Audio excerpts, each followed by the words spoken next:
Hi there and welcome to Gaining Vision. I'm Melanie. Thanks for tuning in. Have you had a chance to subscribe to the channel yet? If not, take a second, hit subscribe, and please don't forget to like and share. Have you ever gotten that feeling where your hands sweat, your stomach makes you feel nauseous, and you just feel very anxious? It happens sometimes when you're doing something that you've never done before, or something that you're unsure about, or sometimes it happens when you least expect it. I remember years ago when I heard the word anxiety, I thought it was a myth. I thought it was something that only happened to people that were going through some real emotional drama in their life, until I acquired an anxiety disorder. I would not wish this upon my worst enemy. It's the worst possible experience. That sweat on your hands, the queasiness in your stomach, and the feeling you get inside of absolute fear. It could be fear of the unknown, it could be fear of an experience that you're going through. But it takes over your life. It paralyzes you. It stops you from doing what you want to do. And it comes out of the blue sometimes, even when you don't know you're going to have it happen. So for me, what would happen would be there'd be things that obviously were in the back of my mind that I wasn't necessarily thinking about. But all of a sudden, I would have a pain in my chest. Or I would have a really uncomfortable feeling up my spine. Or a piercing headache. The anxiety would take hold of me and give me this what if worry. How am I going to do this? How am I going to do that? This anxiety disorder started after I lost my vision. I was afraid of going outside. I was afraid of leaving my apartment. I was afraid of cooking. I was afraid of everything. So much so that I didn't want to go anywhere. When I moved out on my own, at first after the stroke, it was a great success and it was fine. And I was traveling around independently with no pressure, nothing. But over time, things started to build up, whether it was rejections from not getting a job or from people treating me differently. I noticed there was more layers being laid on to how I was feeling. So anxiety started to manifest itself in panic attacks, pseudo seizures, so I would convulse out of the blue because I was so afraid and anxious. This went on for years. I talked to somebody, I went to groups about how to deal with anxiety, and it wasn't getting better, it was getting worse. What I was realizing was it was connected with my emotions and the way I was looking at things. So my disability was something that was negative. It was a terrible thing. I couldn't see, I couldn't do this, I couldn't do that. So it was tied to all the things I couldn't do, and I started to realize that I wanted my life back. I wanted to take control back of my life. But everybody else's fears and concerns for me were emulated onto me, adding to my stress and anxiety. I found myself always playing with my fingers and getting antsy, not being able to sit still, and definitely not being able to sleep.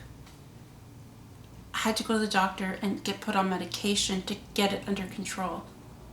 And then I started to go for some courses and talking to someone, and I learned something called mindfulness. And at first, honestly, I thought it was a bunch of mumble jumble. It was all fluff, as I call it. But really, it was just coming to peace of mind with myself about what was going on and why I was feeling what I was feeling. It didn't make the anxiety go away, but once I became aware of what I was feeling, it started to settle down a bit. And what I realized was I had to look at it as a big picture. So if I was anxious about going somewhere, let's just say I was going for a walk on the street, what was the likelihood in reality of me getting hit by a car and dying because I didn't see it coming? Probably very, very small, because obviously the car would see me. But in my mind, that was it. I was afraid I was going to get killed just because I couldn't see where I was going. So I started to weigh the actual reaction of what will really in real life happen to what was happening in my mind. And when I would weigh those realities versus my mind, I realized that I was catastrophizing everything. Catastrophizing what was going to happen if I couldn't pay my bills because I couldn't find a job. Catastrophizing that I was never going to find the right man and be alone and grow old by myself. I was catastrophizing how my family looked at me. I was catastrophizing how I was going to dress in the morning. And that added so much more stress and anxiety to my life.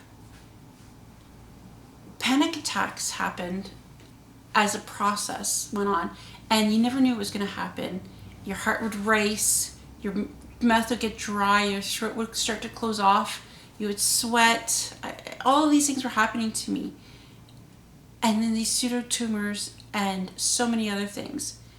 But by learning about mindfulness and being able to sit for a few minutes, do some deep breathing, focus on meditating, and getting things back into a reality check, as I called it, helped me learn to control these anxieties.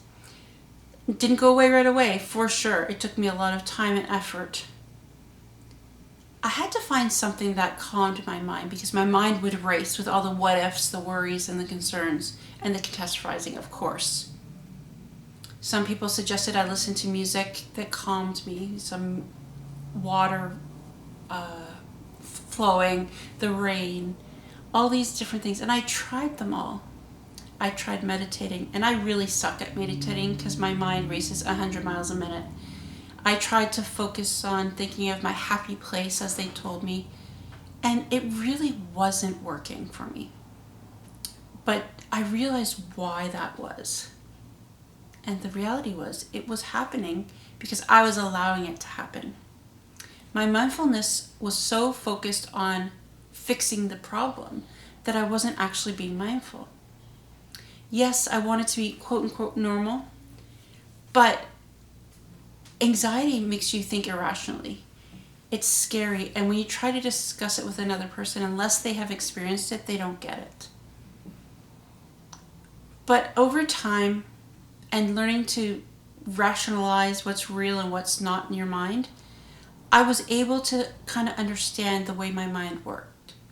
So I've spoken about this little negative voice in my head that I have to this day, and it would say things like, you're going to hurt yourself, you're not going to be able to do this, you can't do this, you can't do that, you're terrible, you're stupid, all those things. And it's always still there, but now I just tell it to shut up. Because what it's spewing is my fears, and it's telling me things to set me back. But I have control over what I think and what I do about it.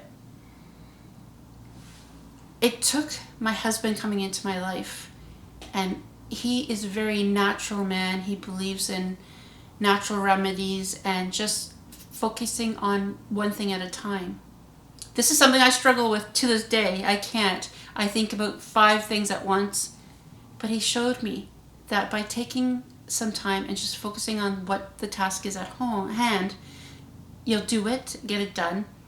And then, yes, you may have concerns for the future, but they're concerns. They shouldn't be something that you're anxious about. He showed me that I could do so much. He showed me about my abilities and to focus on what I could do instead of what I couldn't. And he's also always been so supportive, not even understanding anxiety fully because, again, he hasn't experienced it himself. But he said to me, these are your thoughts. You have control. And he was right. I remember I'd been working with my social worker for months and months and months. And I know it helped a lot. And I learned a lot of mindfulness practices from her. But I went in one day, I said, you know what Becky said? He said that I just needed to focus on what I could do. And you know what? He's right. I did that all weekend. It was great. I didn't have any anxiety attacks. She looked at me. She laughed. She said, didn't I tell you that before? I'm like, yeah. So why are you listening to him and not me? Well, he understands me. He gets it. whether it was young love at the time was new and I wanted to really think, but over the years, even when I get anxious and I do things or get frustrated, I found things that would work for me. So whether it's Becky's calming voice of reason or my audiobooks that takes me the time to calm my mind, or if it's those few moments that I just need to talk to myself and say, okay, you've got this, with my pal Perseverance showing up again and using those mantras that get me through the day. I realize I don't have control over everything in my life. I wish I did, but I don't. And I could sit here and catastrophize everything in my life about what's to come. But then I'm missing out on so many things in life. I'm missing out on the here and now, the present. My anxiety has slowly subsided, whether it's from all the technologies or the techniques I've learned with being mindful, or maybe it's just having Becky around. So when I hear other people suffering from anxiety and panic attacks, I empathize. I get it. I've been there. I'm happy to say mine have dwindled away to non-existence. I'm not on any more medication. But I definitely will tell you I still do my breathing, and I definitely still listen to my audiobooks, and I definitely do the reality checks. What in your life causes you anxiety? Sometimes it takes us taking a step back to analyze it and eliminating those things. Obviously, we can't eliminate having to work and pay the bills and all those things. But the toxic things in your life that cause you extra stress, the people that don't bring you joy, the people that cause you stress, or situations, remove yourself from that. Take a step back, find out what you do have control over, and look at the reality check, as I call it. Is it really going to kill you? Is it really going to be the end? I know during COVID-19, a lot of us have faced many anxious moments, and those of us have anxiety. We're still concerned about going out there and having to face the new normal. And that's the fear again. That's the fear talking. And remember, you have control over how you react to it. So you have a choice. You can stay home, be anxious and catastrophize, or you can be mindful and take all the precautions that need to be taken and know that if you focus on one thing at a time, that you're going to be okay. Anxiety can be a lifelong condition. There's no